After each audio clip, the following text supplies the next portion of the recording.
Shalom, bien-aimés dans le Seigneur, nous voici présents pour suivre une méditation, notre méditation de ce jour. Nous sommes le mercredi 9 août 2023 et nous vous saluons au nom de notre Seigneur et Sauveur Jésus-Christ. Nous allons lire un texte dans les psaumes, le psaume 133, verset 1er, et nous lirons dans deux versions. Dans lui second, il est écrit « Cantique des degrés de David. Voici, ô qu'il est agréable, qu'il est doux pour des frères de demeurer ensemble. » Parole de vie 2017, chant de pèlerinage de David. Quel bonheur, quelle douceur pour des frères d'être ensemble. Et nous dirons pour des frères et des sœurs. Demeurer ensemble. Demeurer ensemble, tel est le thème de notre méditation de ce mercredi 9 août 2023. Bien-aimés dans le Seigneur, le monde dans lequel nous vivons devient de plus en plus individualiste, c'est-à-dire que l'intérêt personnel passe avant celui de la société. Cette réalité cause beaucoup de tort à notre société moderne et dite civilisée. Cela se vit malheureusement même dans le monde chrétien et l'Église. La course au leadership à tout prix, l'égoïsme, les coups bas, etc. en sont les conséquences. Le texte de ce jour nous interpelle en nous rappelant que la vraie joie, le bonheur se trouve dans l'unité et la vie d'ensemble. Il n'est pas bon que l'homme soit seul, bien-aimé, n'est pas valable que dans le cas du mariage. L'homme et la femme sont des êtres sociables, destinés à vivre en société. Mais qu'est-ce que demeurer ensemble? Voyons trois concepts essentiels pour demeurer ensemble. D'abord, il y a la relation. La relation.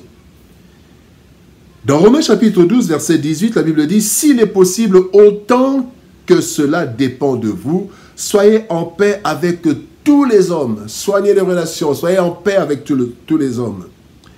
Ce qui nous aide à demeurer ensemble, c'est d'abord la relation, ou mieux, la conscience de la relation. Et il y a plusieurs relations que nous pouvons considérer. Il y a par exemple les relations du genre. Tous les êtres humains ont la relation du genre. Malgré la différence de sexe, nous avons la même origine de par la création, ainsi que les mêmes composantes. Tous les êtres humains ont un corps, une âme et un esprit. Différemment du genre animal, différemment du genre végétal, ce sont aussi des êtres, il y a la vie, mais ils n'ont pas un corps et une âme. Donc, tous les hommes nous sont du même genre. Il y a cette relation humaine, cette relation du genre. Deuxième relation, c'est la relation du sang. L'appartenance aux mêmes parents. L'appartenance aux mêmes parents à différents degrés. Ça, c'est la relation du sang. Il y a aussi la relation de proximité. Habitation ou fréquentation des mêmes cadres d'études, les collègues de travail, les condisciples, les collègues. Et donc ça, c'est une relation de proximité. Et en fait, il y a la relation spirituelle, l'appartenance à la même religion, à la même confession. Donc, il y a plusieurs relations. Certaines de ces relations, bien-aimées, sont voulues, d'autres non. Comme des amitiés, c'est voulu, mais les relations de sang ne sont pas nécessairement voulues. Alors, nous ne devons pas négliger les différentes relations, car demain, elles peuvent s'avérer salutaires. Même si certaines relations doivent être évitées lorsqu'elles s'avèrent nocives, les relations sont indispensables et peuvent rendre la vie agréable et douce. Et ça, c'est l'un des éléments de vivre ensemble, demeurer ensemble. Deuxième leçon, la communion. Qu'il est doux et agréable pour les frères de demeurer ensemble. Donc, il y a d'abord pour les frères, il y a la relation. La deuxième chose, c'est la communion. Dans Actes des Apôtres, chapitre 2, verset 42, la Bible dit « Ils persévéraient dans l'enseignement des apôtres, dans la communion fraternelle, dans la fraction du pain et dans les prières. » Ils persévéraient dans la communion fraternelle. Une des forces de la première Église, bien-aimés, a été la communion. Ici, il s'agit de la communion issue de la relation religieuse. Mais la communion est une force, et dans la communion, au-delà de la relation qui en est la base, il y a deux grands concepts dans la communion. Dans la communion, il y a d'abord l'association, être ensemble.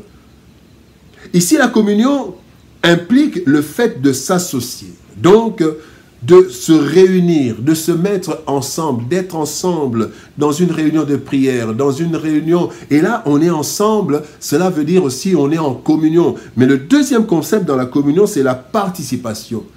Quand il y a communion, bien aimé, c'est que nous considérons le fait de prendre ou faire sa part.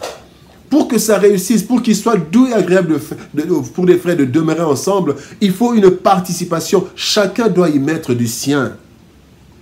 S'engager dans la réussite de l'ensemble. Bien aimé, l'union fait la force, dit-on. Lorsqu'il y a communion, cela allège la charge individuelle à porter et cela rend les choses douces et agréables parce qu'il y a communion. Il est doux et agréable pour les frères de demeurer ensemble. Parce qu'il y a d'abord la relation des frères. Il y a aussi la deuxième chose, la communion. Et la troisième chose, bien aimé, c'est l'entraide. Il est doux et agréable pour les frères de demeurer ensemble. Et en demeurant ensemble, il y a aussi l'entraide. Dans Actes des Apôtres, chapitre 4, verset 34, la Bible dit « Car il n'y avait parmi eux aucun indigent. Tous ceux qui possédaient des champs ou des maisons les vendaient, apportaient le prix de ce qu'ils avaient vendu. » Demeurer ensemble est doux et agréable, surtout lorsqu'il y a entraide, bien-aimés. Nous avons tous, bien-aimés, quelque chose qui peut aider l'autre.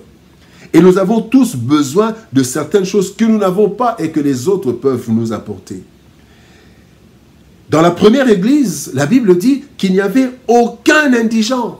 Non parce qu'ils étaient tous riches, non. C'est que leur relation et leur communion avaient débouché sur l'entraide, au point que chacun pouvait avoir ce dont il avait besoin. C'est ce qui manque de façon criante dans notre société actuelle, où nous avons des écarts énormes. L'injustice distributive est une plaie dans notre monde, bien-aimés.